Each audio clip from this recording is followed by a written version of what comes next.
Pat Brown was elected to a second term as California governor November 6, 1962. He edged out his Republican opponent, former Vice President Richard Nixon, by about 5%, securing 52% of the popular vote, a strange occurrence considering the state was heavily Republican following World War II. In other news, Betty Friedman published her book, The Feminine Mystique, on February 19, 1963, in the hopes of sparking the beginning of a new wave of feminism in the United States.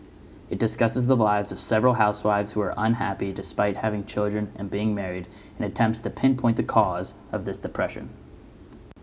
Also, on March 21, 1963, Attorney General Robert F. Kennedy ordered that the federal prison on Alcatraz Island be closed. The prison had held some of the most notorious criminals in history, including Machine Gun Kelly and Al Capone. The 27 remaining prisoners were removed and placed in custody elsewhere. The prison buildings were in need of repair that would cost the government millions of dollars. On the scientific front, June 11, 1963 marked a great milestone. The first ever patent for a manned space capsule was issued to Maxime A. Faget, Andre J. Miller, Robert G. Chilton, William S. Blanchard, Alan B. Kellett, Jerome B. Hammock, and Caldwell C. Johnson. This is a great step forward for space exploration and an exciting feat in the race for the moon. In international news, the United States, United Kingdom, and the Soviet Union signed the Nuclear Test Ban Treaty on August 5, 1963. The treaty banned nuclear testing in the atmosphere, underwater, and in space. These global superpowers believed that the ban would stop other nations from developing a nuclear arsenal. The treaty was soon followed by the installation of the hotline system that allowed for direct communication between the leaders of the United States in Washington, D.C., and the leaders of the Russian Federation in Moscow. In an exciting development, Dr. Martin Luther King Jr. delivered a moving speech on the steps of the Lincoln Memorial August 28, 1963. He called for an end to racism along with civil and economic rights for all. 250,000 supporters listened to Dr. King and erupted in applause at its conclusion.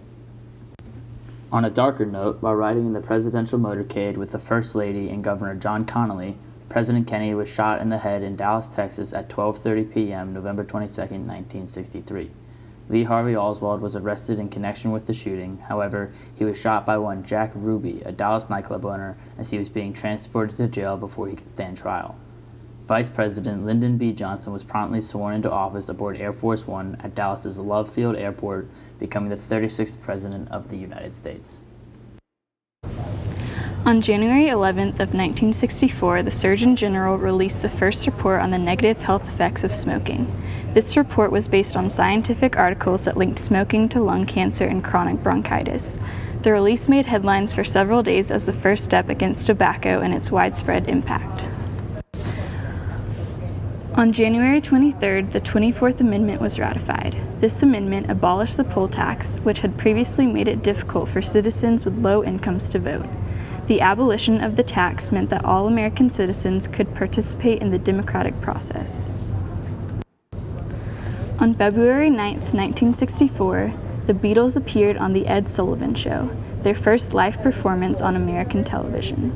The event was a popular one, drawing more than 73 million TV viewers.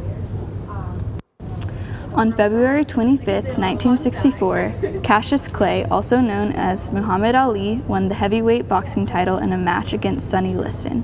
Clay, who was only 22 at the time, went on to gain the title 2 more times in his career.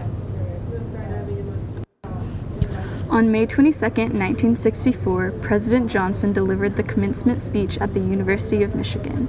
This speech, which coined the term Great Society, established Johnson's goals for American society, mainly to end poverty. It also served as the foundation for his election campaign. On June 22, 1964, the Freedom Summer began in Mississippi with the murders of Andrew Goodman, Michael Schwerner, and James Chaney, 3 activists involved with the movement. The Freedom Summer was run by civil rights organizations and focused on increasing voter registration. The 3 murders were unfortunately only the beginning of the opposition and violence aimed at the project. On July 2, 1964, Congress passed the Civil Rights Act. This bill prevented discrimination based on race, color, religion, sex, or national origin. It also outlined equal access to schools, public places, and employment opportunities. On July 9th, President Johnson signed into effect the Transit Bill, a law that provided $375 million in federal grants to improve transit systems across the country. The Gulf of Tonkin incident, which took place August 2, 1962, involved the United States and North Vietnam. It began when North Vietnamese torpedo boats attacked the USS Maddox. There was another attack 2 days later, which led to Congress passing the Tonkin Resolution on August 10, 1964. The Tonkin Resolution gave authority to President Johnson to retaliate against the Vietnamese using any actions necessary. The Gulf of Tonkin incident made the United States more involved in the war, sending hundreds of American troops throughout the years. On October 1st, 1964, students at the University of California, Berkeley, organized a protest on campus that would eventually kickstart an era of student activism. The students demanded that the university lift restrictions on political activism, free speech, and academic freedom. It was led by Mario Savio, Jack Weinberg, Michael Rossman, Brian Turner, Steve Wiseman, Art Goldberg, Jackie Goldberg, and others. On October 14, 1964, Martin Luther King was awarded the Nobel Peace Prize for his nonviolent resistance to racial prejudice. At 35 years old, he was the youngest winner of the award at the time. Dr. King played a major role in ending the legal segregation of African Americans in the South and throughout the country.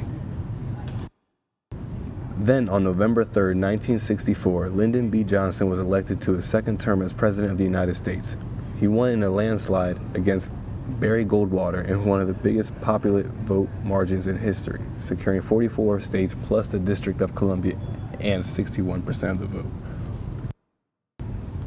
In international news, on February 7, 1964, President Johnson ordered Operation Flaming Dart.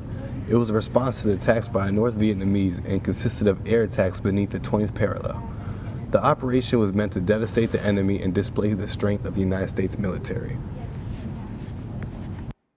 On February 21, 1965, Malcolm X was shot and killed by members of the Nation of Islam. Malcolm X was a black nationalist leader who, unlike Martin Luther King, was not opposed to the use of violence.